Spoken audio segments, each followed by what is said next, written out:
여러분 오늘도 잘 견디고 계십니까? 김명준의 뉴스파이터입니다. 어느 자녀가 물었답니다. 엄마는 어떤 결혼했어? 연애 결혼?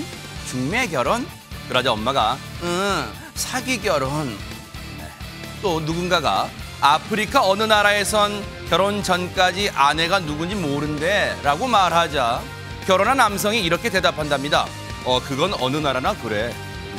공감 가신다고요? 그런데 이런 얘기들은 애교에 가깝습니다. 누구에 비하면요? 바로 남현희 전 청조 씨 사이에 비하면 말이죠. 10월 27일 금요일 김명준의 뉴스파이터. 양파 껍질처럼 계속 나오고 있는 전 청조의 사기 행각과 미스터리를 제대로 파헤쳐 보도록 하겠습니다.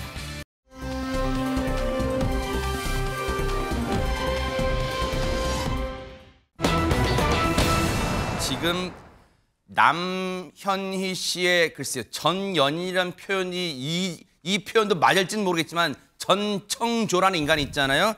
수많은 사기 정황이 드러나고 그리고 남현희 씨 스토킹 그런 혐의로 체포가 됐고 지금 누구보다도 멘탈 붕괴, 멘붕이 온 사람은 남현희 씨일 텐데 이담 아나운서 지금 남현희 씨 어떻게 지내고 있습니까? 남현희 씨도 굉장히 지금 충격을 받은 상태인 것 같습니다. 어제 새벽이었죠. 전 청조 씨가 남현희 씨 어머니 집에 찾아가서 수차례 문을 두드리고 또 초인종을 누른 혐의, 그러니까 스토킹한 혐의로 현행범으로 체포가 됐었습니다. 하지만 경찰은 동종 전과가 없는 점 등 여러 사정으로 미뤄와서 5시간 만에 전 청조 씨를 석방을 했다고 합니다. 지금 풀려난 상태예요? 네, 맞습니다. 전 청조 씨가 3일 동안 밥도 못 먹고 잠도 못 잤다라면서 굉장히 고통을 호소했다고 해요. 아마 이런 점들도 좀 참작이 되지 않았을까라는 생각이 듭니다. 네. 남현희 씨는요, 경찰 조사를 받았다고 해요. 이와 관련해서. 하지만 전 청조 씨가 더는 연락하거나 접근하지 않았으면 좋겠다라면서 피해 사실을 진술했다고 합니다. 하지만 이건 스토킹 혐의 관련해서 사건 이제 진술을 한 거라서요. 이 외에 사기나 다른 피해 사실에 대해서 진술하진 않았다고 합니다. 네. 경찰은 남 씨에게 스마트워치를 지급했다고 하고요. 주거지 인근의 순찰을 강화했다고 합니다. 네. 피해자 보호 조치에 따른 것으로 보입니다. 전청조라는 사람이 지금은 일단은 석방된 상태인데 장유미 변호사님, 요즘 스토킹 혐의라는 걸 결코 가볍게 여길 수는 없잖아요. 그렇습니다. 스토킹 처벌법은요, 또 불과 한 4개월 전에 반의사 불벌 조항이 없어졌습니다. 네. 이 말인 즉슨 남현희 씨가 향후에 처벌 불원 의사, 그러니까 처벌하지 않았으면 좋겠다는 의사를 밝히더라도 계속 수사할 수 있고 처벌할 수 있다라는 내용이어서 아마 스토킹 처벌법 위반으로 이미 이 건에서 조사가 진행 중인 만큼 그 처벌을 면하기도 상당히 어려워 보이는 상황입니다. 네.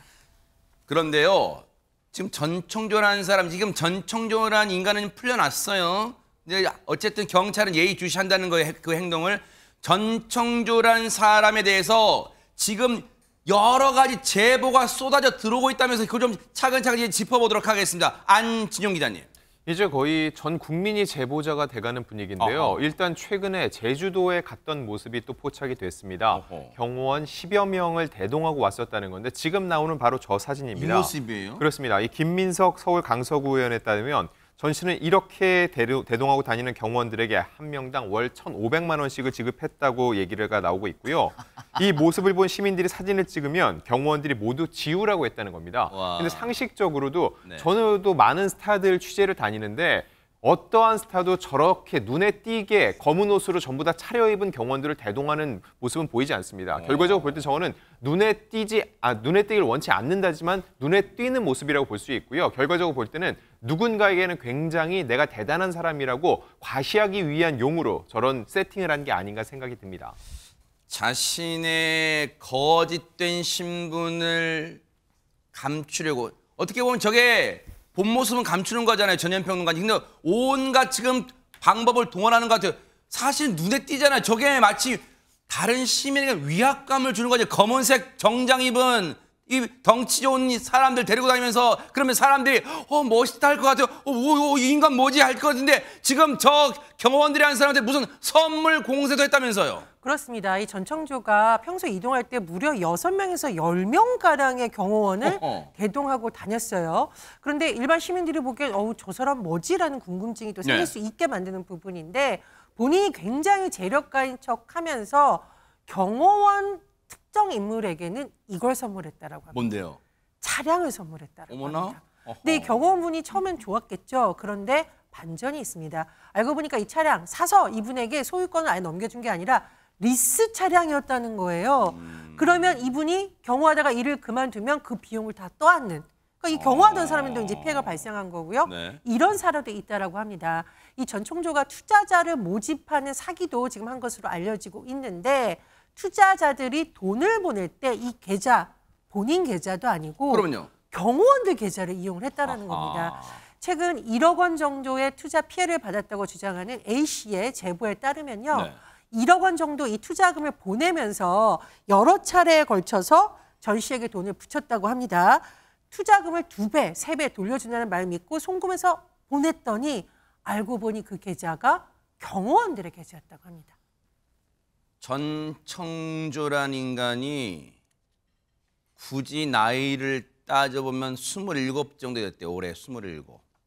그런데 수많은 사기 행각에 저런 짓을 하고 다녔어요.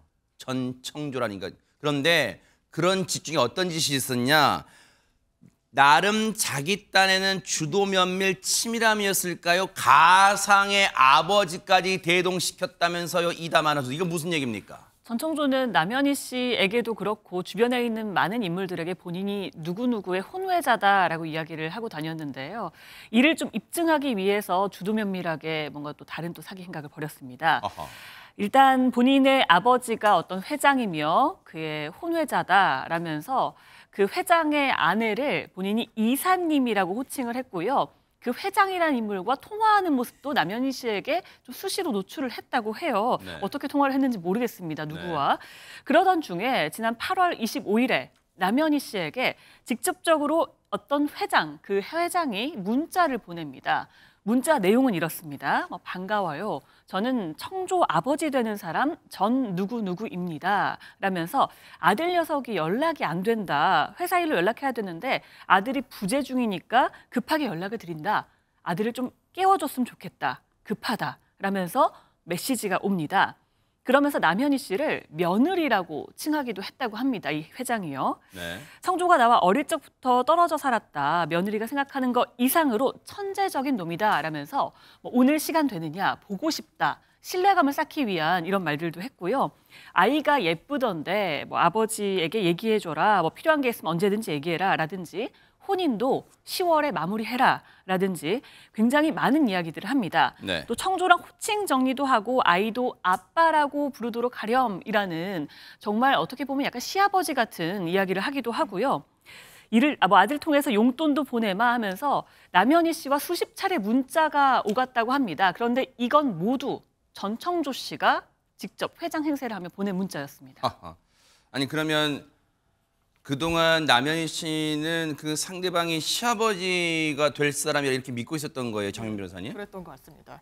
이 남현희 씨는요, 문자를 주고받을 때 말투가 조금 이상하다, 이 정도 이상의 의심은 하지 못했다라고 하는데요. 그렇기 때문에 이런 문자를 주고받은 겁니다.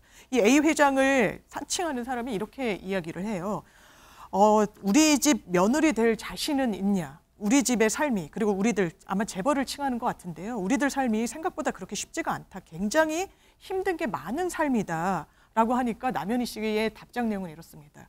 솔직히 말씀드리면 며느리 될 자신은 없습니다. 저는 어렸을 때부터 운동에만 매진했던 사람이고요. 지금 청조 씨를 만나서 굉장히 호화로운 삶을 유지하고 있고 그런 부분에 대해서 감사하게 생각은 하고 있지만 내가 그걸 개인적으로 탐하거나 내 거라고 생각하고 있지는 않습니다. 어떻게 보면 대단히 진솔하게 정말 예비 시아버지라고 생각하고 이런 문자를 보낸 것으로 보이거든요. 그런데 남현희 씨, 내가 전청조로부터 속았다라는 걸 알고 그 고급 주상복합 아파트로부터 나왔다는 거 아닙니까? 그때 들고 나온 게 하나 있습니다. 그게 바로 전청조의 휴대전화인데요. 이 휴대전화를 보고 깜짝 놀랐던 게 전청조의 휴대전화에 이 A 씨와 주고받았던 문자가 있었던 겁니다. 이 말인 즉슨 전청조가 A 회장을 사칭했던 것으로 보이는 흔적입니다. 그 앞서 휴대전화 그 문자 메시지 내용 좀 보내죠. 그러니까 쉽게 말하면 여러분 전청조가 휴대전화가 일단 여러 개 있었다고 이제 추정해 볼 수 있는 대목이잖아요. 전청조가 자기 아버지인 양, 그러니까 남현희 씨한테는 시아버지가 될 사람인 양 휴대전화로 전청조가 직접 뭐라고 쓰냐면 보세요. 반가워요. 전청조 아버지 되는 사람입니다. 회사 일로 연락해야 되는데 부재 중이니까 급하게 연락해서 아들을 좀 깨워주세요. 하하하 참. 근데 이걸 이제 남현 씨가 저 문자를 받고 이제 아버지인 줄 알았다는 거예요. 전청조의 아버지 된 사람.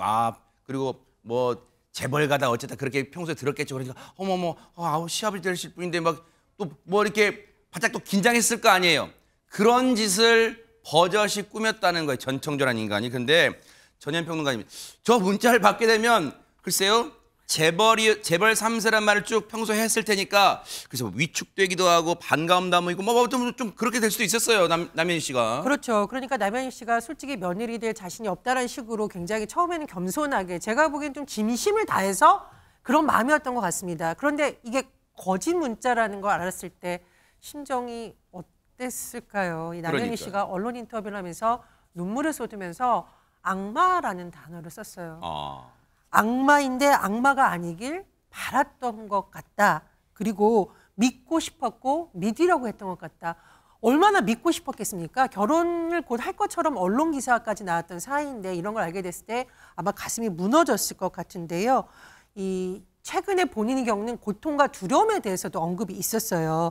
이 전청조가 계속 집 앞에 찾아와서 초인종 누르고 10분만 만나게 해달라고 그리고 나중에는 울면서 소리를 지르니까 도저히 못 듣겠더라서 너무 힘들어서 아마 경찰에 전화를 했고 경찰에서 안내를 해줬죠. 전화를 차단해라.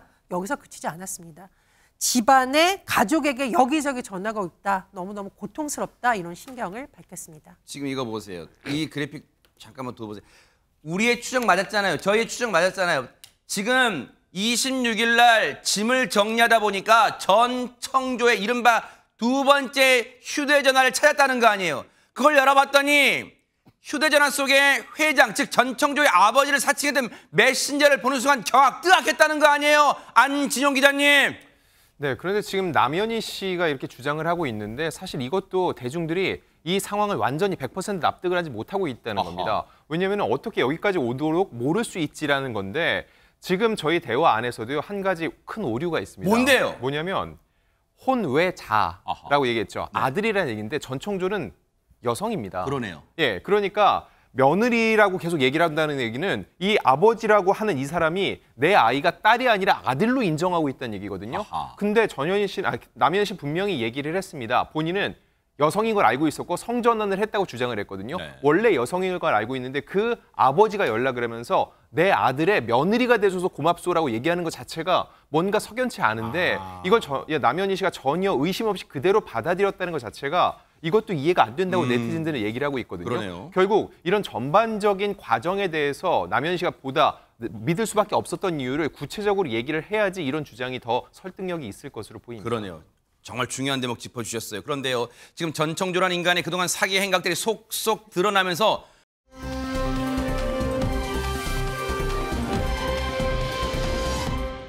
여러분, 더 경악스러운 내용을 우리 이담 아나운서가 전해드릴 겁니다. 한번 들어보세요. 네, 사칭이 거의 취미 수준이 아닌가. 대체 전청조 안에는 몇 명의 사람이 있는 것인가라는 생각이 들 정도입니다. 네. 지금부터 4개의 목소리를 들려드릴 텐데요. 한번 들어보시겠습니다. 먼저. 뭘까요, 네? 뭐 하려고 하는데요. 그 전청조 씨. 근데 제가 궁금한 게 좀 있어가지고요. 혹시 제가 그냥 소개받은 건데 어디 기자님이세요? 다 같이 집단 고소한다고 해가지고 그런 얘기가 들려가지고요. 그래요? 네, 근처에서 제가 카페 일을 하는데 거기서 이제 알게 돼가지고. 예, 전청조 대표님 맞으시죠? 뭐 때문에 그러시죠? 저는 전 대표님 휴대폰, 이게 업무 휴대폰이시다 보니까. 친구들이랑 연락이 안 돼요. 알고 있어요? 일부러 연락을 안 하는 거예요. 제가 못하게 했으니까. 이랑 저랑 사고 쳤고 그래서 애가 생겼어요. 이거는 뭐 현이랑 저희 엄마랑 가족들만 아는 거라 그냥 막연하게 쉽게 얘기할 수 있는 부분이 아니에요. 네, 지금 들으신 목소리 4명 모두 전청조 씨입니다. 첫 번째 제보자 목소리는 약간 어린 여성 같은 목소리였고요. 두 번째 실장 목소리를 할 때는 약간 어른스러운 듯한 느낌을 섞었습니다. 세 번째 여자친구일 때 과거의 목소리였고요.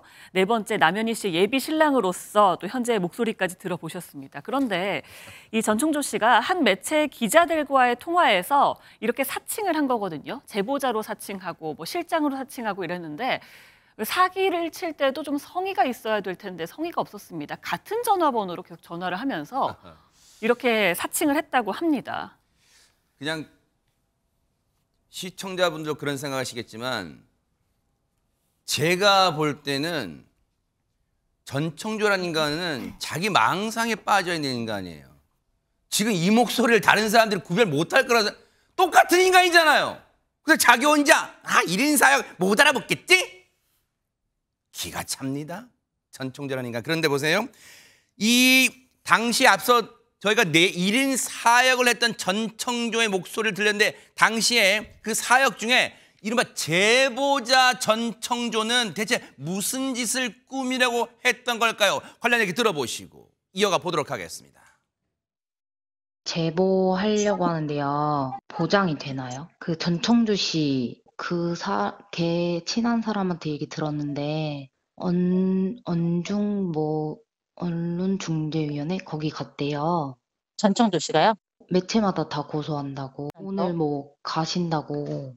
어제 가셨나? 뭐 그랬다고 저는 진짜요? 들었거든요. 근데 제가 걱정되는 건 막 네. 저도 여기저기서 많이 얘기를 들었는데 걔가 언론 매체마다 전화해가지고 기사 내려달라 그러면 내려준다 그랬다고. 그래서 전청조는 저 통화에서 무슨 일을 꾸미려고 했던 걸까요? 안진용 기자님 보실 때는 어떻습니까? 일단 상황을 좀 설명을 네. 해드리면요. 지난 10월 23일 두 사람의 이제 결혼 발표 인터뷰가 나왔습니다. 네. 그 다음에 전청조에 대한 이런 사기 의혹이 불거졌고 해당 매체에서 기사를 썼어요. 그러니까 그 매체로 전화를 전청조가 걸면서 전청조가 아닌 척을 하는 겁니다.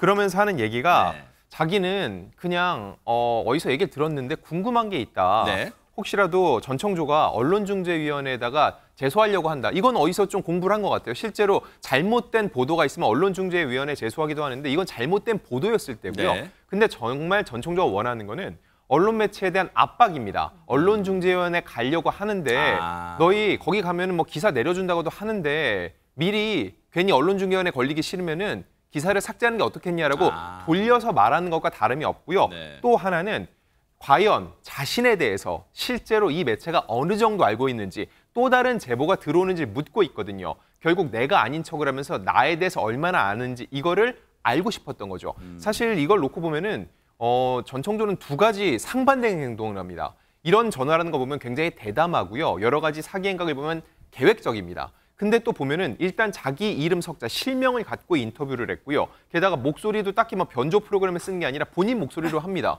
이건 굉장히 허술하거든요. 두 가지 모습을 동시에 보이고 있다는 거죠. 나중에 하나 걱정되는 건요. 이런 것들을 보면은 뭐 정신적으로 혹시라도 조금 문제가 있는 게 아닌가라고 사람들이 오해할 수도 있죠. 이게 나중에 심신미약으로 가서 재판 과정에서 자기의 유리한 쪽으로 끌고 가기엔 또 하나의 방법이 아닐까. 이런 부분까지 우려가 됩니다. 조영은 원장님 보실 때는요. 지금 저희가 쭉 그 사진도 이제 지금 수많은 인터넷상에서요.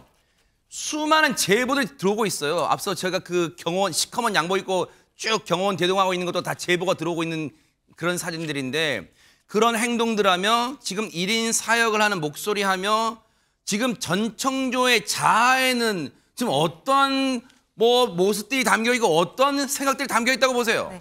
지금 상당히 좀 상식적인 사고로는 이해를 할 수가 없기 때문에 정말 지금 대한민국이 들썩이고 있습니다. 대체 어떤 심리에서 이렇게 뻔한 거짓말을 했을까? 네.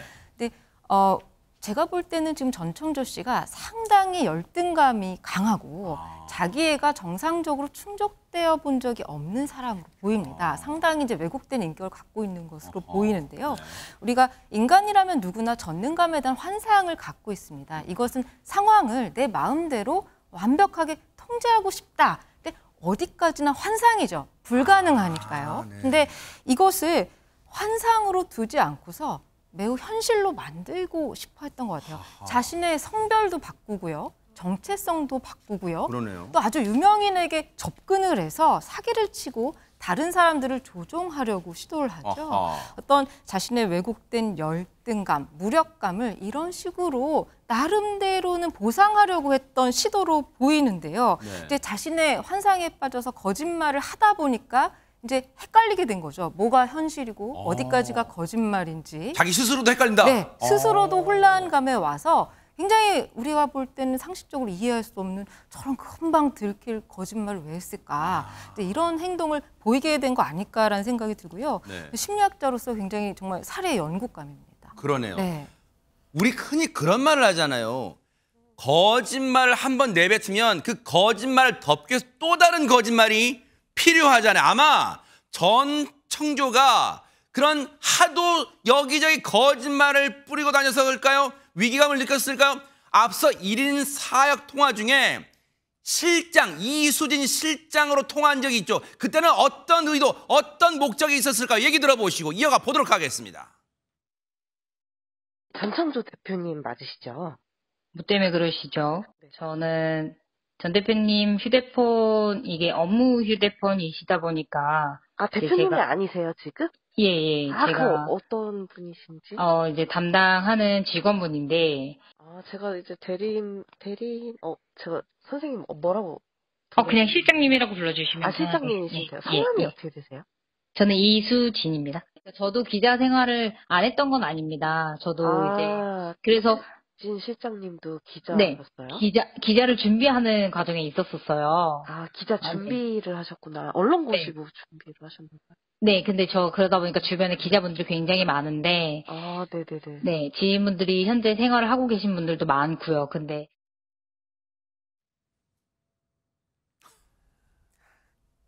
기가 차네요. 저희 기가 찹니다, 진짜. 근데 저는 너무 어이가 없었던 게 이게 거짓말을 잘못하면 들통이 나니까 지금 계속 횡설수설하고 있잖아요. 그리고 본인도 주변에 뭐 기자들 아는 사람 많고 저도 기자 생활했다라고 한 거 보니까 아까 우리 소장님께서 짚어주셨듯이 약간 과시욕. 나 인맥 많아. 나 기자 잘 알아. 굳이 이런 걸 자꾸 연결했던 것 같으니까 목소리도 좀 내리깔려고 하는데 크게 변화는 없었던 것으로 보입니다. 네. 그런데 일단 지금 들으신 목소리 저 내용은 이 매체에서 본격적으로 보도가 나오기 전에 전청조와 통화를 시도한 것으로 보이는데 네. 지금 논란이 되고 있는 사기 지점이 이제 크게 3가지 정도이잖아요. 첫 번째로는 성별에 대한 부분을 이렇게 물었어요. 그랬더니 뭐라고 했냐? 처음에는 남현희 감독님도 여자라고 그 사람을 판단했다. 제가 보니까 이것도 아마 거짓말을 하는 과정에서 말이 좀 꼬인 것 같고요. 두 번째 논란이 되는 부분이 본인이 미국에서 태어난 재벌 3세 혼외자라고 주변에 속인 것으로 알려졌는데 네. 기자 입장에선 그러면 뭐 집안에서 물려받은 유산이라도 있나요? 이렇게 물었더니 뭐라고 했냐? 전혀 없다. 본인의 힘으로 잃은 자산이다. 이런 식으로 주장을 했다라는 겁니다. 일확천금 누린 건 맞는데 갑작스럽게 돈을 버는 과정이 있었다. 제가 보니까 이거 아까 경호원도 여러 명 데리고 다니면서 과시하는 것과 좀 같은 맥락 같아요. 또 하나 문제가 되는 부분은 그럼 국적은 뭔가요? 미국에서 태어나셨다고 주변에서 얘기하던데 라는 식으로 물었던 것 같은데 네. 뭐라고 하니까 한국에서도 있었다. 이건 무슨 말인지 모르겠는데 자꾸 허술하게 거짓말을 하니까 이제 말이 꼬인 것으로 보입니다. 어쨌든 이 이수진 실장이라고 주장하는 사람이 이 통화 내용을 남현희 씨 측근한테 물어봤더니 네. 무슨 말이에요? 이 목소리 전청조 확실합니다. 듣자마자 알았다라면서 황당해했다라고 합니다. 네. 참 애쓰고 있죠, 전청조. 왜냐면 전청조 가상의 이수진 실장이라는 역할을 하면서 우리 전청조 대표님은요 정말 물려받은 건 없지만 자수성가로 이룬 거에 막 참 애씁니다. 그런데 보세요. 뻔한 거짓말 눈에 다 보이는데 지금 이런 걸 시도하고 있죠. 전청조의 또 다른 목소리 어떤 얘기 나왔는지 한번 들어보시고 이어가 보도록 하겠습니다. 지금 가 친구들이랑 연락이 안 돼요. 알고 있어요? 일부러 연락을 안 하는 거예요. 왜 안 하는데요? 제가 못하게 했으니까. 이랑 저랑 사고 쳤고 그래서 애가 생겼어요. 그 부분에 대해서 그러면은 결혼해서 같이 함께 살아가려고 하면 집도 있어야 되고 아이를 키울 만한 서로의 능력이 충분히 있어야겠죠. 이거는 뭐 현이랑 저희 엄마랑 가족들만 아는 거라 그냥 막연하게 쉽게 얘기할 수 있는 부분이 아니에요. 아니 그냥 나는 언니 걱정되고 형부도 걱정되고 그냥 어떻게 해야 되는지 또. 네, 알겠습니다. 언니 지금 바빠요? 통화 중이에요. 형부 제가 갈까요? 언니 옆에 제가 있는 게 낫지 않을까요? 여러분 진짜 대박이죠? 전청조가요. 남자가 됐다가 여자가 됐다가 장유임에서 이러고 있어요 지금. 그러니까요. 지금 들으신 이 음성 중에서 첫 번째 음성은 3년 전 겁니다. 네. 비교적 앳된 20대 여성의 목소리라고 볼 수가 있는데 이게 데이팅 앱에서 만난 남성에게 임신을 빌미로 사기를 치려고 했을 때에 녹취된 내용이라고 합니다. 내용인 즉슨 남자친구에게 본인이 이 아이를 가졌다라고 이야기를 하면서 들으신 대로 아기를 가지려면 돈도 필요하고 집도 얻어야 되고 여러 명목으로 금전이 필요하니까 친구들에게 돈을 빌리라고 상당히 종용을 했던 겁니다. 해당 남성이 친구들에게 실제로 문자를 보내고 연락을 하고 메시지를 발송했는데 네. 정작 친구들이 무슨 일이야? 얼마나 왜 필요한 건데? 라고 다시 콜백을 하면 전화를 받지 않고 그때 받았던 게 전청조라는 겁니다. 그때 전청조가 하는 말이 내가 내 남자친구에게 친구들이랑 연락하지 말라 그랬다. 그리고 우리 돈이 필요한 게 맞다라고 좀 당당하게 설명하는 그 음성을 들으신 거고요. 그 이후에 들은 굉장히 낮은 음성으로 이야기한 건 남현희 씨의 예비 신랑 전청조로서의 목소리입니다. 이 지금 상대방은 그 음성이 변조되긴 했지만요. 남현희 씨와 상당히 가까운 후배라고 합니다. 아하. 그 가족들과도 굉장히 왕래가 잦은 후배인데 남현희 선배가 사기를 당한 피해자구나라는 사실을 알고 너무나 큰 충격을 받았다는 거예요. 눈물을 쏟을 정도였다고 하는데 왜 더 큰 충격을 받았냐면 평소에 남현희의 남자친구라고 한 결혼할 사이라고 한 전청조도 만나본 적이 있고 또 둘이 같이 산다는 레지던스에도 왕래가 잦았었던 사람이라고 합니다. 그러니까 충격이 적지 않을 수밖에 없었는데 그때 전청조가 남현희는 지금 통화하느라 바쁘고 그러니까 우리가 알아서 할 가족의 문제라면서 선을 긋는 그 통화 내역을 들으신 거예요. 그러네요. 근데요, 조영은 원장님, 여기서 하나의 특징이 있습니다. 전청조는 앞서 두 통화를 연속 들려드렸는데 당사자를 바꿔주지 않고 자기 선에서 그냥 자기가 모든 걸 해결하네요. 왜 그랬을까요? 네. 아까 제가 말씀드린 그 통제감을 유지하고 싶은 욕구의 맥락에서 설명드릴 수 있을 것 같아요. 아무래도 거짓말하고 속이고 있는 것이 많으니까 이제 들키고 싶지 않았기 때문에라고도 볼 수 있고요. 네. 자신이 이 상황을 완벽하게 통제를 하려면 그리고 지인들을 통제를 해서 나름대로 조종하려면 이렇게 해야 된다고 판단했던 것 같습니다. 그래서 전화를 거는 사람마다 옆에 있으면 좀 바꿔줘야 돼. 지금 제가 통화 못하게 하고 있어요. 저한테 말씀하세요. 하고 통화를 계속 이어가는데 그런데요. 앞서 보세요. 1인 사회 혼자서 4사람의 역할을 했다는 것만도 지금 놀랄 노자인데 더 놀라운 게 있다면서 이담 아나운서. 네, 아마 본인이 생각해도 이 사칭하는 게 좀 말이 안 된다고 생각했는지요. 네. 계속해서 주도 면밀해지려고 노력을 합니다. 아하. 캐릭터를 본인이 만들었잖아요. 재벌 3세. 이걸 밑받침하는 증거를 만들기 위해서 상황을 계획을 합니다. 아하. 이때 역할 대행 아르바이트를 쓰는 건데요. 역할 대행 아르바이트라는 건 보통 결혼식 하객 대행 같은 거 있잖아요. 네, 그런 일을 해주는 사람들인데 남자친구 대행, 여자친구 대행 이런 것도 있다고 합니다. 이 제보자에 따르면 본인이 역할 대행 아르바이트를 하고 있었는데 전청조 씨로부터 의뢰가 왔다는 겁니다. 그런데 일반적인 그런 의뢰가 아니라 기자 대행을 해달라고 했다는 겁니다. 기자인 척 해달라고 했다는 네. 거죠. 그래서 전청조 씨가 말한 장소로 직접 찾아와서 몇 가지 좀 질문을 해달라고 부탁을 했다고 해요. 네. 그리고 이 질문 내용, 대본까지 전청조 씨가 아하. 모두 써줬다고 합니다. 네. 그걸 외워서 기자인 척하고 갔다 왔다는 건데요. 어떤 내용들이 있었을지 이 제보자의 이야기 들어보시죠. 제가 가가지고 이제 인터뷰를 하는 기자인 척하고 인터뷰를 하는 내용이었는데 가서 뭐 전청조 대표님 맞으신가요? 잠깐 인터뷰 좀 할 수 있을까요? 뭐 대한민국에서 자산이 가장 많은 것으로 알려주셨는데 혹시 사실인가요? 뭐 그 자산의 출처가 뉴욕에 있는 뭐 얼굴 없는 회사의 CEO라는데 뭐 이게 맞는가요? 뭐 파라다이스 전 회장과 관계가 어떻게 되나요? 뭐 이런 내용이었던 것 같아요. 최대한 프로페셔널하게 해달라고 그냥 이제 펜이랑 수첩이랑 들고 가서 진짜 기자인 것처럼 좀 해달라고. 그때 전청조 씨랑 남현희 씨 이렇게 여성 두 분, 그다음 맞은편에 그 지인으로 보이는 남성분 한 분, 여성분 한 분 이렇게 총 4분이 계셨어요. 저는 아무래도 뭐 대본을 좀 연습을 하고 가서 그대로 한 편이었는데 저기 전청조 그분은 좀 애드립을 많이 하시더라고요. 근데 막 그렇게 연기를 잘하는 것 같지는 않았어요. 제가 봤을 땐 좀 많이 어색했는데 뭐 그래도 믿는 눈치였어요. 나머지 분들은. 정말 황당한데요. 황당으로만 그쳐서는 안 되고 제가 차근차근 짚어볼게요. 방금 기자 대행 아르바이트해서 그 질문을 했다는데 여러분 그 원고가 버젓이 나돌고 있다면서요. 안진용 기자님.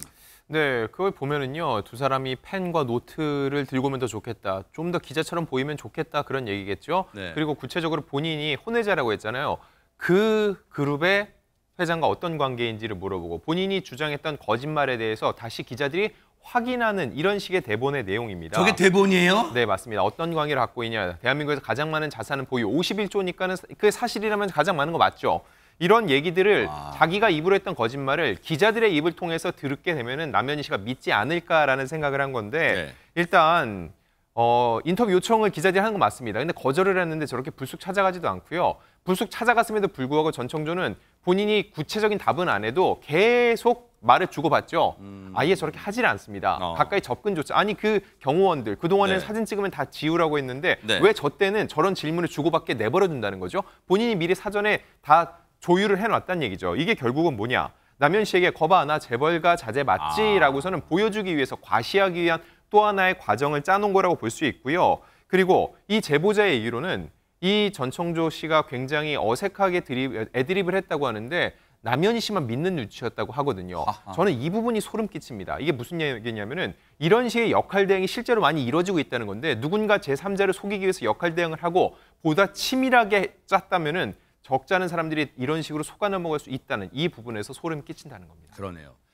아마 이 기자 대행 아르바이트 했던 이 분은 당시에는 그 전청조가 이번 논란의 전청조인지는 몰랐을 수 있는데 이제는 알게 됐을 거 아니에요. 그렇습니다. 어떤 반응일까요, 지금? 너무 깜짝 놀랐다는 거예요. 본인이 그때도 이거 뭔가 미심쩍은데 아니 왜 재벌 흉내를 내려고 하지? 아르바이트까지 공용해서 왜 식사 자리에 이렇게 기자를 대동한 것처럼 알리고 싶어 했을까요? 미심쩍었지만 이 사람은 아는 범위가 거기까지였던 겁니다. 그런데 이번에 전청조 씨의 사기 행각이 전면에 드러나면서 아 이거 내가 공익적인 성격으로 나도 과거에 사기 피해를 당한 적이 있어서 이거는 언론 그리고 여러 사람들한테 알려야 되겠다라고 생각이 들었다는 건데요. 네. 그 당시에 제보자가 전청조와 주고받은 문자 메시지가 있습니다. 여기에 상당히 특이한 구석이 하나가 있는데요. 뭘까요? 보통 몇 시까지 나와라라고 했을 때 6시라고 하면은 6시라고 문자에 적거나 아니면 숫자 6을 쓰고 시라고 이렇게 적지 않습니까? 네. 그런데 전청조는 특이하게도 어떻게 적었어요? 숫자 6을 쓰고요. 섯시라고 쓴 겁니다. 저거 어떻게 읽어요? 육사씨? 뭐야 어떻게 읽어요? 육사씨? 이거 어떻게 읽어요 이거? 그러니까 이 사람도 이게 6시를 얘기하는 건가? 이게 혹시 다른 시간을 이야기하는 건가? 헷갈렸던 모양이에요. 다시 한번 보냈을 때도 마찬가지로 숫자 6에 섯시라고 쓴 대답이 돌아왔습니다. 대박 사건입니다. 국어 파괴 장본인 전청조를 지금 보고 있는데 그런데 놀라운 게 문자 관련 또 다른 얘기가 있다면서요. 전현평은 어떤 내용이 또 나오고 있어요? 그러니까 이제 그 시그니엘의 전청조가 살았었는데 그 지금 이웃들이 피해를 봤을 또 가능성이 있습니다. 어쨌든 시그니엘에 살고 있는 한 주민이 언론을 통해서 제보한 내용, 이웃들에게 본인이 모 그룹의 혼외자다. 미국에서 자란 재벌 3세다. 이렇게 속이면서 보냈던 문자 내용이 공개가 됐는데 근데 보시는 분들 이렇게 보면 과연 이 사람이 글로벌 IT 기업 임원이라고 주장을 하면서 이런 수준의 문자를 보낼 수 있나 싶은 수준이에요. 뭘까요, 내용이? 뭐 지금 이제 보시면은 오케이 그럼 넥스트 타임인데 저 오케이도 보시면 하나는 소문자, 하나는 대문자. 네. 그리고 넥스트 타임 오케이는 요즘 웬만한 이제 초등학생들도 다 아는 영어고 굳이 저렇게 영어로 잘 쓰지 않는 내용입니다. 저런 문자를 이웃들한테 보냈다는 거예요? 그렇습니다. 그 고급 아파트 이웃들한테? 네. 더군다나 전청조는 주변인에게 본인이 글로벌 IT 기업 임원이라고 했다는데 글쎄 글로벌 IT 기업 임원이 보내는 수준의 문자라고 보기는 좀 어려운 것 같아요. 그리고 와이프에게 다녀와도 되냐고 물었더니 오케이 했다. But your friends랑 같이 쓰면 I am 신뢰예요. 죄송합니다. 웃어 죄송한데 이 사건이 중요하지 않은 것이 아니라 이 I am 신뢰라는 것은 맞춤법에도 전혀 맞지가 않고 이 사람이 본인이 뭐 승마 선수였다, 뉴욕에서 대학을 다녔다고 주장을 하는데 요즘은 초등학생도 이렇게 쓰지 않는 수준이에요. 그래서 네. 아무리 한국어가 서툰 척 하려고 했다 하더라도 그 내용을 봤을 때는 너무 좀 조잡한 수준이 아닌가 이런 생각이 듭니다. 아, 게임을 좋아했나요? I am 그라운드 그거 할 때 I am 실 저걸 영어라고 했어요. 근데 여러분 보시기에도 서툴잖아요. 허점이 많잖아요. 근데 놀라운 건 이런 식의 전청조의 방식에 많은 사람들이 속아 넘어갔다는 거예요. 자, 관련 얘기 들어보시고 이어가 보도록 하겠습니다. 지금 현재 IT를 해외에서 하고 있기 때문에 매일마다 새벽에 줌 미팅을 해요. 직원들과. 나는 엔비디아를 안다.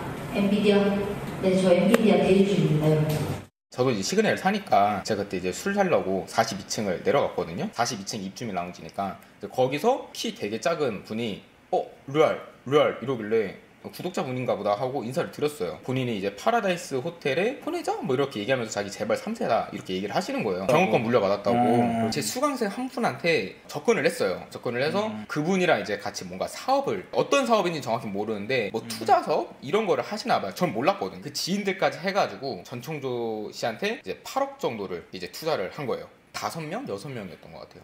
대체 그 수강생분은 뭐를 믿고 그분이랑 같이 그 투자 사업을 하신 거예요? 그 전청조 그분이 핸드폰으로 그걸 이제 켜가지고 공동인증서까지 로그인한 걸 보여주고 자기 자산을 51조가 있는 걸 보여줬다는 거예요. 51억이 아니라 51조. 아니 근데 여러분 이제 이 대목이 이제 헛웃음이 나오는 대목인데 잘 보세요. 여러분 이제 그 궁금하실 거잖아요. 보는 데서 휴대전화를 열고 그리고 애플리케이션을 어플을 이제 실행시켰다는 거 아니에요. 그런데 그 어플에 공동인증서까지 비밀번호를 입력했더니 장유미 변호사님 그 어플을 열었더니 공동인증서까지 해서 본인 확인하고 열었더니 51조가 그러니까 이게 찍힐 수가 있는 게 그게 웃기잖아요. 이게 어떻게 찍힐 수 있어 51조가. 그러니까 설사 51조 자산가라고 하더라도 이게 뭐 주식이나 다른 여러 형태로 부동산이나 갖고 있잖아요. 심지어 이재용 삼성전자 부회장 같은 경우에도 주식으로 10조 이상을 갖고 있거든요. 네. 그러니까 51조에는 못 미치는 거죠. 그러니까 그게 예를 들어 무슨 A4 용지에 서류에 그냥 누가 이렇게 프린트된 거를 보여줬다면 이게 사기일 수 있겠다는데 어플을 실행시켰죠. 근데 여기 51조 어떻게 찍힌다는 얘기죠? 이게 그게. 완전히 가짜로 이게 구동이 되는 것처럼 상대방을 속이려고 미리 준비를 해놨던 게 아닌가 싶습니다. 실제로 51조가 통장에 있었던 건 아닌 거니까요. 그러면 만약에 이런 상황이 많은 분들에게는 발생하지 않겠지만 누군가가 나에게 와서 뭐 51조라는 허황된 숫자는 아니어도 내가 지금 통장에 한 몇 억 정도는 있는데 나를 믿고 돈 잠깐만 빌려줘라. 그럼 내가 고리의 이자를 다시 되갚아주겠다라고 할 수는 있습니다. 그때 방법은요. 한번 만약에 51조가 들어있다라고 하면 그래? 그럼 다른 통장에서 한 100원만 보내봐. 당신이 보낼 수 없으면 내가 한번 보내볼게. 그리고 51조 100원이 찍히는지 한번 보자. 이렇게 확인하실 필요는 있습니다. 실제로 이게 굴러가는 계좌라면 입출금이 가능한 계좌라면 100원이 입금될 테니까요. 맞아요. 그래서 아마 이 전청조가 보여줬던 이 계좌, 은행에는 이런 업무는 당연하지만 되지 않았을 겁니다. 근데 어쨌든 그 51조 통장 잔고에 51조 찍힌 걸 보고 투자한 사람이 지금 피해자가 있다는 거잖아요. 안진용 기자님. 네, 일단 이 유튜버는요. 본인이 전청조가 나는 미국 유명 IT 회사의 대주주라고 소개했다고 했고요. 또 이제 유명 카지노 회사의 혼외자다 이렇게 주장을 했다는 거죠. 근데 이분은 믿지 않았는데 상식적으로 재벌 3세가 왜 그렇게 하겠느냐, 왜 그런 작은 돈을 빌려 하겠느냐라고 아주 상식적인 대처를 했던 거죠. 그러네요. 근데 이 유튜버의 지인, 또 다른 이제 수강생들이라고 하는데 그들이 전 씨와 함께 뭔가를 진행을 하려고 했고 그때 5명에서 6명 정도가 8억 정도를 투자를 한 것으로 알고 있다는 거예요. 세상에. 그래서 이 사기 행각이 보도된 후에 피해자들이 뒤늦게 가서 항의하기도 했다고 하는데 통장에 51조가 있다는 얘기는요. 아까 말씀하셨지만 이게 주식이 아니잖아요. 현금 유동성이 있기 때문에 이자 한 2%만 쳐도 1년에 이자만 1조입니다. 그래요? 그렇죠. 그러니까 매월 1,000억 정도의 수익이 나는 건데 근데 굳이 왜 8억 원을 빌리려고 했을까요? 아주 상식적으로만 생각해도 그러네요. 이거는 말도 안 된다는 맞아요. 것을 방금 주장한 이 유튜브를 통해 알 수 있는데 그러니까요. 근데 문제는 뭘까? 네. 결국 사람들의 욕심입니다. 사람들은 내가 더 큰 돈을 벌고 싶다는 욕심이 있기 때문에 전청조가 적어도 그거를 정확하게 파고드는 그런 못된 능력은 있었던 것 같습니다. 자, 51조가 통장 잔고에 있다는 건 거짓말이라는 건 다 만천하가 알아. 그러면 실제 전청조는 얼마의 재산을 갖고 있을까? 그것도 궁금하잖아요, 이담 아나운서. 네, 한 51만 원이 있었는지 모르겠습니다. 일단 어제 한 유튜브 채널에요. 피해자, 그러니까 전청조 씨의 채권자가 출연을 했는데요. 이 유튜브 채널에서 직접 전청조의 신용 상태가 어떤지 확인하기 위해서 채권자의 동의를 얻어서 합법적으로 채권 추심을 위해서 이 전청조의 신용정보 조회를 했습니다. 그런데 일단 채무 불이행이 4건이 뜹니다. 그중에요, 하나가 어떤 카드 연체로 61만 6천 원을 갚지 못해서 2019년 이후에 전청조 씨는 신용 불량자가 된 상태라고 합니다. 이 유튜버는요, 61만 6천 원을 갚지 못해서 신용불량자가 되면 안 창피하냐, 재벌 3세 사칭하는 것 치고는 너무 하찮은 금액 아니냐라고 했는데요. 아까 4건이라고 말씀드렸잖아요. 네. 지금 보시는 것처럼 61만여 원, 또 1,000만여 원, 200만여 원 있는데요. 1,000원도 있습니다. 이게 일반 대출금 연체로 이렇게 3가지가 더 있는 건데요. 이게 제가 합쳐보니까 1,320만 원 정도가 됩니다. 네. 자, 뭐 누구나 부채는 있을 수 있어요. 그런데 그럼 보세요. 이런 소소하다고 할 수 있는 금액부터 큰 금액까지 지금 부채가 있는 빚이 있는 전청조가 이 대목이 또 궁금하잖아요. 앞서 이담 아나운서 보면 경호원들 한 10명 가까운 경호원, 그리고 뭐 어떻게 고급 아파트에 사는 것처럼 뭐 실제 살았다는 거 아니에요? 전청조 집에 갔다는 거 아니에요? 남현희 씨가? 네. 그러면 그 돈은 어디서 난 거예요? 어떻게 조달한 그러니까 거예요? 지금까지 투자 명목으로 많은 사람들한테 돈을 갈취했잖아요. 아하! 그 돈을 본인이 사기 행세를 하는데 쓴 것으로 보입니다. 일단 본인이 유명 IT 회사 뭐 대주주라고 속이기도 했고요. 그게 뭐 엔비디아인데 뉴스나 신문에 굉장히 많이 나오는 기업이잖아요. 세계적인 기업이고요. 아마 그걸 보고 굉장히 허술하게 그냥 거기에 대주주다라고 사기를 친 것 같고요. 네. 이 피해자들의 이야기를 들어보니까 언변이 너무 좋았다고 합니다. 그래서 속을 수밖에 없었다라고 이야기를 했고요. 네. 또 한 20대 남성 같은 경우에는 네. 지난 7월에 한 온라인 부업 세미나에 갔는데 네. 여기에서 본인이 파라다이스 호텔의 후계자다라는 말에 꽂혀서 그냥 투자를 막 했다고 해요. 네. 이렇게 투자받은 돈들을 그냥 본인의 사기 행세하는데 써버린 겁니다. 네. 지금 이제 시간 관계상 피해자 중에 정말 황당한 피해자도 있는데 지금 보세요. 요거 하나 짚어볼게요. 심지어 이런 식의 피해를 당한 사람도 있다는 이담아서 한번 짚어주세요. 네, 제가 짧게 짚어드릴게요. 이 데이팅 앱을 통해서 또 사기를 좀 쳤다고 하는데요. 3명의 남성으로부터 총 7천만 원을 갈취한 적이 있다고 합니다. 그중에 한 남자친구에게는요, 우리 같이 살 집에 이제 가구가 필요하니까 카드를 주면 내가 사용하고 돈을 갚겠다라면서 그 카드를 사용하기도 했고요. 또 그 3명 중에 한 남성의 친구로부터 이제 제보가 된 게 있는데요. 2020년 정도였다고 합니다. 결혼을 하겠다면서 이 전 씨를 돈이 굉장히 많은 사업가라고 한 네. 친구가 친구들한테 소개를 했대요. 근데 좀 문제가 있었던 건 친구라고 소개를 하면서 자꾸 그 남성이 친구들한테 돈을 빌렸다고 해요. 근데 네. 돈이 많은 사업가랑 결혼하면서 왜 돈을 빌리는지 네. 이해가 안 됐다는 거죠. 이게 수상해서 친구들이 이 전청조와 자기의 친구를 좀 멀리하게 만들려고 했는데 그게 잘 되지 않았다는 겁니다. 결국은 이 남성의 어머니도 이상함을 감지했다고 합니다. 어떻게 감지했나 했는데 지금 보시는 것처럼 전 남자친구, 그러니까 해당 남자친구의 아버지 명의의 카드를 사용을 했는데 네. 세상에 5일 동안 1,200만 원을 썼다고 합니다. 한도 초과될 때까지 계속 긁었던 거예요. 질 나쁜 인간이에요. 전청조는 결혼을 핑계로 결혼 빙자를 해가지고 남의 부모님 카드를 흥청망청 쓰는 인간이에요. 근데 보세요. 장유미 변호사님 한 1분만 드릴게요. 그 남현희 씨한테 가짜 임신 테스트기 줘가지고 막 감쪽하지, 우리는 상식적으로 이해는 안 되지만 어쨌든 남현희 씨가 순간 임신했다고 착각하게 만들고 그랬잖아요. 이런 식의 거짓말은 대체 어디서부터 시작된 거예요? 이게 지인들 말을 종합해 보면요, 미성년자일 때부터 그랬던 것 같습니다. 전청조가 고등학교를 중퇴하거든요. 이 고등학교를 같이 다녔던 친구들 말에 따르면 고등학교를 그만두고 제주도 내려가서 승마 기수가 되려고 했었던 것 같습니다. 그런데 어느 날 한 고등학교 2년 선배한테 전화를 했다는 거예요. 본인 임신했다고. 그러면서 아마 또 돈이 필요하다고 이야기했던 것으로 보이는데 네. 이 전화를 받은 선배가 이 전청조의 친구 되는 이 사람에게 야, 전청조 정말 임신한 거 맞을까? 얘 평소에 어떠니? 라고 묻자 이 친구가 거짓말을 잘하고 과장되게 이야기하니까 믿지 말라고 조언을 했다는 거예요. 그래서 아마 그 당시에는 돈이 건너가지 않은 것으로 알고 있는데 이른바 임신을 빌미로 한 사기가 이때부터 시작된 게 아닌가 싶습니다. 여기 또 하나 이제 마지막으로 여쭤볼게요. 조영은 원장님. 앞서 통화에도 나왔지만 지금 전청조는요. 남자도 됐다가 여자도 됐다가 성별을 자기 마음대로 능수능란하게 바꿔요. 이건 또 어떻게 해석해야 돼요? 네, 그렇습니다. 뭐 여자의 모습으로도 사기를 쳤고 남자의 모습으로도 사기를 치고 정말 성별을 마음대로 바꾸고 있죠. 근데 지금 확실히 알려진 사실은 생물학적으로는 여성으로 태어났다고 하는데요. 네. 성전환 수술을 했는지는 지금 확실치는 않다고 합니다. 그런데 이 전청조가 트랜스젠더에게 접근해서 관련된 정보를 획득을 했다라고 하는데 이 언론사 취재진이 이 전 씨를 직접 만났던 그 트랜스젠더를 인터뷰한 바 있습니다. 이 트랜스젠더에게 전 씨가 접근한 것은 지난 5월이었는데요.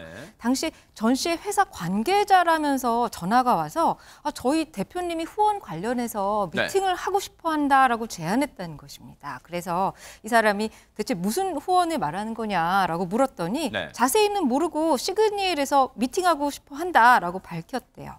근데 이때 전 씨가 자신의 인스타그램을 이용을 했는데도 본인이 아니고 회사 관계자인 척도 했다는 건데요. 직접 만나서 자신은 펜싱, 승마, 수영 3개를 가르치는 프라이빗 학원의 대표다. 학원생이 다 기업인들 자녀들로 한 명당 3억씩 받는다라고 본인을 소개를 했고요. 학생 중 한 명이 여자에서 남자가 되고 싶어 하는데 성별을 바꾸는 자세한 방법, 필요한 서류들을 알려달라고 요청했다는 겁니다. 아하. 전청조라는 인간에 대해서는 일단은 남현희 씨한테 접근 못하도록 경찰은 하고 있고 혹시 이 사기 피해 관련 수사가 진행될지 뉴스파이터가 바짝 눈 부릅뜨고 따라붙어 보도록 하겠습니다.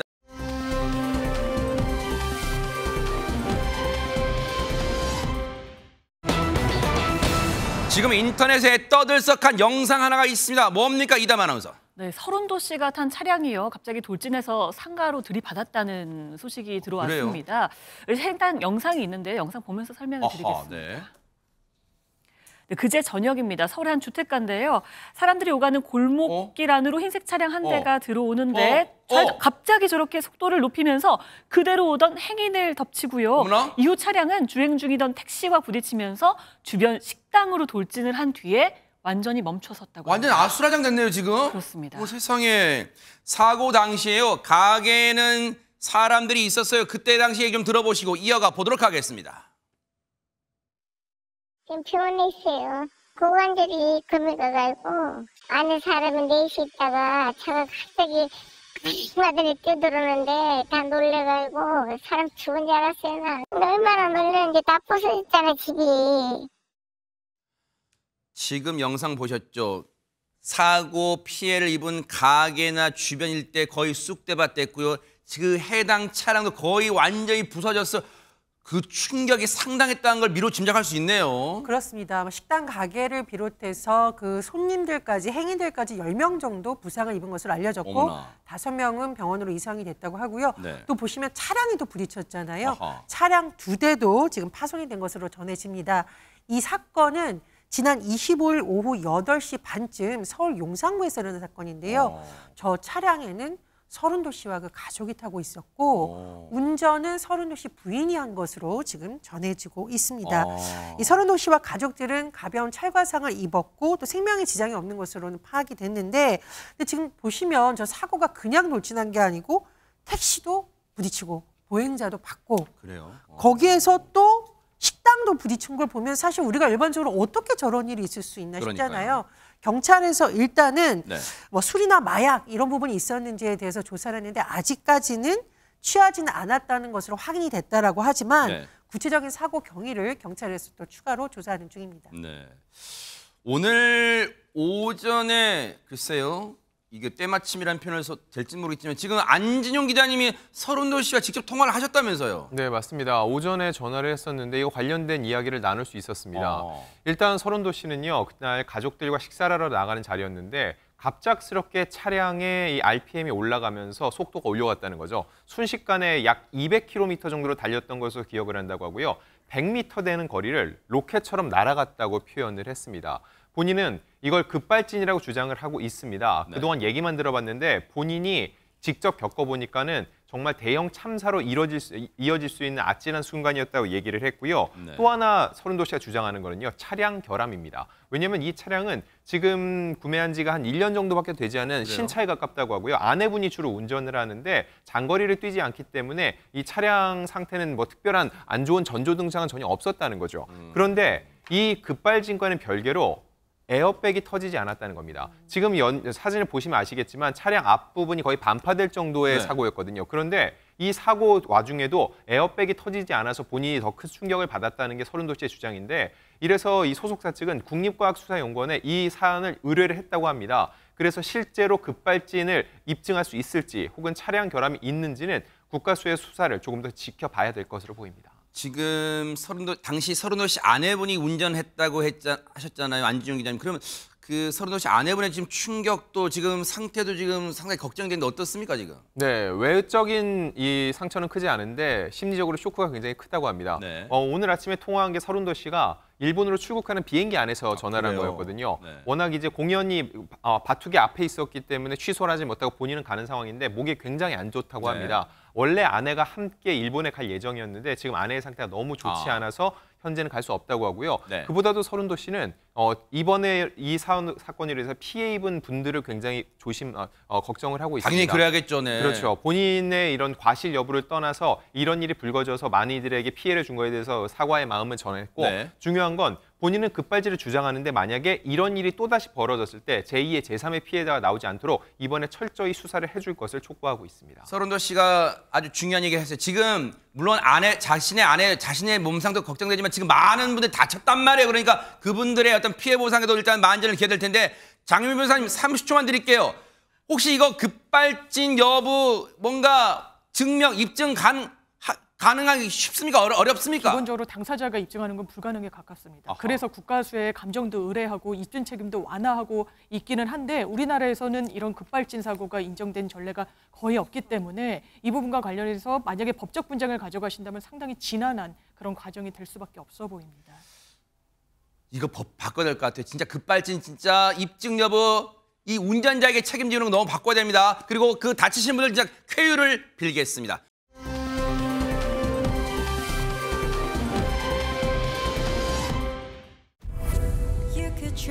저도 가족이잖아요, 이주야. 처음부터 난 네가 싫었단다.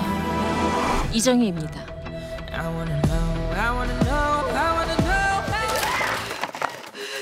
어떻게 그렇게 자기 분수를 몰라?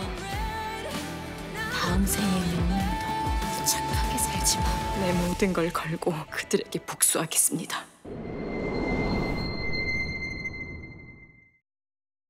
네, 스튜디오가 갑자기 눈을 뜰 수 없을 정도로 눈부셔졌는데요. 바로 MBN의 새 주말 드라마 완벽한 결혼의 정석 새 핵심 배우분들을 모셨습니다. 바로 정유민 씨, 이민영 씨, 진지 씨 소개합니다. 어서 오십시오. 안녕하세요. 와, 지금 시청자분들이 화면 보시면서 오메나 윈 눈호강이냐 막 하실 것 같은데 이민영 씨 그 시사 프로그램 나온다고 할 때 좀 어떠셨어요? 좀 어색하거나 그러지 않으셨어요? 어떠셨어요? 사실 제가 시사에 관심이 되게 많아서 뉴스를 굉장히 즐겨보거든요. 네. 그래서 제가 MBN 뉴스파이터를 정말 애청자인데 감사합니다. 네. 직접 제가 매번 보던 그 자리에 앉아있으니까 정말 신기하면서도 영광입니다. 네, 아유 감사합니다. 자, MBN의 새 주말 드라마 완벽한 결혼의 정석이 바로 내일 밤 이제 첫 방이 되는데 이 주인공 정유미 씨가 이 완벽한 결혼의 정석이 어떤 드라마인지 좀 소개 좀 해주세요. 저희 드라마는요, 우선 제가 맡은 한희주라는 캐릭터가 네. 아픔과 상처를 좀 안고 있는 캐릭터인데 과거로 돌아가면서 인생을 다시 살아가요. 다시 살아가는 과정에서 복수를 하는데 그 복수를 해 나가는 그 여정에 있어서 또 사랑과 뭐 가족에 대한 이런 의미들을 새로 또 알아가게 되는 캐릭터. 그래서 저희 드라마 안에는 판타지적인 요소도 있고 멜로도 있고 또 각 캐릭터별로 어떤 인간적인 성장하는 모습들도 볼 수가 있고 그래서 시청자 여러분들이 남녀노소 불문하고 되게 재미있게 보실 수 있는 포인트가 많은 드라마입니다. 어떻게 또 이렇게 언변이 뛰어나십니까? 그 짧은 시간인데 재미있는 요소를 다 소개해 주셨어요. 그런데 이 세 분이 맡은 배역이 각각 어떤 배역일지 우리 진지 씨가 한번 한번 소개해 주세요. 저 일단 네. 유라라는 캐릭터는요, 굉장히 좀 사랑스러운 아이예요. 근데 그 아이의 이면에는 상대방을 급을 나누거든요. 자기 것이 빼앗겼을 때 어떻게 이악 물고 표독스럽게 그거를 다시 자기 것으로 가지려고 하는 그런 조금 똑똑하면서도 자신의 매력을 충분히 많이 어필하는 그런 캐릭터입니다. 이민영 씨는 어떤 이 예고편을 제가 보니까 정말 눈빛이 와 정말 좀 뭔가 이 마라맛 악녀다 이런 얘기까지 있어요. 어떤 역인가요?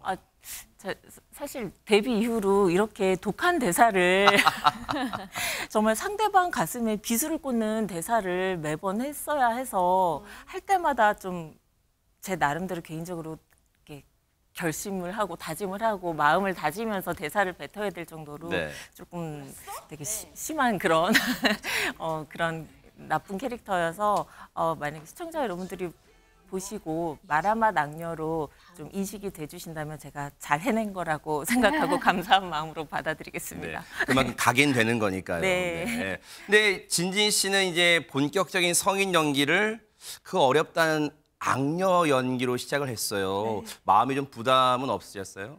사실 원래 악역 역할을 너무 해보고 싶었어요. 근데 그러면서도 좀 한편에서는 되게 두려운 마음도 있었어요. 이게 잘못 표현됐다가 그냥 악함 그 자체로밖에 보여질 수가 없는 거니까. 근데 감독님과 작가님이 이제 유라라는 캐릭터는 이렇게 될 수밖에 없었다는 타당성을 굉장히 작품 안에 많이 녹여내 주셨고 그래서 그렇게 단계적으로 한 단계 밟아가다 보면 한유라라는 캐릭터가 이미 만들어질 수밖에 없었었고 그리고 무엇보다 유라라는 캐릭터가 굉장히 그 차가움과 사랑스러움이 공존하는 좀 새로운 캐릭터라고 보시면 될 것 같아요. 진지 씨는 지금도 그 배역에 몰입되는 막 너무 기쁜 마음으로 지금 막 소개를 해주셔서 너무 저도 기쁜데 근데 정유미 씨는 이 두 악녀 사이에서 이제 복수극을 펼치는 역이에요. 감정선 잡기가 쉽지는 않았을 것 같아요. 네, 쉽지 않았어요. 쉽지 않고 되게 말씀해주신 대로 마라맛 때문에 항상 속이 쓰리고 진짜 우유 한 잔 마시고 싶고 이런 캐릭터들의 이제 등살에 되게 고생을 조금 했었는데 그럴 때일수록 저는 또 이제 선배님과 우리 동생 유라가 마라맛이라면 저는 독한 지옥 맛으로 복수를 해야겠다. 네, 이런 다짐을 하면서 이제 매 씬마다 작품에 이제 연기에 임했습니다. 이 완벽한 결혼의 영상 몇 달 정도 이렇게 촬영하셨나요? 거의 6개월 정도. 6개월, 6개월 정도. 아니 그 정도면은 서로 이제 찍다가 미운정 고정 다 들으셨겠네요 지금? 지금 너무 정이다 못해 가족 같은 느낌. 그래요? 네. 저희가 지금 진짜 가족보다도 오래 지금 항상 봤기 때문에 심지어 감기 같은 그런 바이러스도 공유하면서 같이 공유하고 있어요. 같이 아플 땐 같이 아프고 그런 사이가 되었습니다. 동생들이 정말 연기도 너무 잘하고 평소 성격이 되게 예뻐요, 둘 다. 그래서 정말 사랑할 수밖에 없는 배우들이고 제가 어떤 면에서는 존경스러울 정도로 집중도 잘하고 대선배님이신데 이렇게 표현하시네요, 진짜. 제가 마음속으로 항상 선배님 별칭이 있거든요. 네. 천사 민영선배. 맞아요. 천사 민영선배. 저도 그랬는데. 진짜 항상 지야, 유민아 너희 하고 싶은 대로 해 하면서 춤만 딱 들어가면 표정이 딱 변하는데 저도 옆에서 보면 소름이 막 두 분의 연기를 보면 저도 소름이 돋을 정도로 정말 몰입을 정말 잘해요. 그래서 이번 드라마 보시면 깜짝 놀라실 거예요. 진짜 6개월간 돈독해지셨다는 게 느껴지네. 진짜 제가 현장에 막 느껴집니다 지금. 혹시 맛보기로 시청자분께 혹시 극중대사 뭔가 한번 선보인다면. 그럼 앵커님께서 한번 도와주신다고 하면 제가요 그러면 이주가 이제 복수를 하러 나가는 바로 직전의 상황을 하나 이제 드레스샵에서 제가 드레스를 딱 찍고 나갈 거거든요. 그러면 그때 한이주 너 어디가? 이 대사를 한번 해주신다고 하면 제가 다음 대사를 해보겠습니다. 이걸 하게 될 줄이야. 기대된다. 쫙! 한이주 너 어디가? 파혼 통보하러 내 가족에게 그리고 당신이 사랑하는 한유라에게. 드레스가 마음에 드는데 입고 가도 되죠? 와, 저는 지금 눈 표정 연기와 이 입모양, 눈에서는 그리고 입에서 웃음이 나오지만 이 쏟아내는 대사가 얼음장처럼 차갑다는 거에서 야, 이래서 정말 명품 연기구나 하는 걸 진짜 제가 온몸으로 느꼈습니다. 아, 정말 제가 귀한 경험을 했어요. 네, 네, 아유 감사합니다. 세 분의 지금 심정이 굳이 비유를 하자면 뭔가 합격자 발표 기다리는 맞아요. 그런 식으로 내일 네. 첫 방이니까 막 그러실 떨려요, 거. 너무 떨려요. 네, 그럴 것 같기도 합니다. 네. 아주 그 심정 이해되는데 자, 바로 내일 밤 9시 50분에 첫 방송됩니다. 매주 토요일과 일요일 여러분 찾아가는 MBN의 새 주말 드라마 완벽한 결혼의 정석. 오늘 새 주인공분과 귀한 시간 나눠봤습니다. 세 분 나와주셔서 정말 감사드립니다. 고맙습니다. 네. 보고 계십니까? 대박 사건. 네, 안녕하십니까? 김명준입니다. 여러분과 함께하는 뉴스파이터. 다양한 소식과 뉴스를 보고 싶으시면 화면 오른쪽을 꾹 눌러 구독해 주시길 바랍니다. TV로도 유튜브로도 여러분께 한 발 더 다가가겠습니다. MBN 뉴스와 뉴스파이터를 사랑해 주셔서 고맙습니다.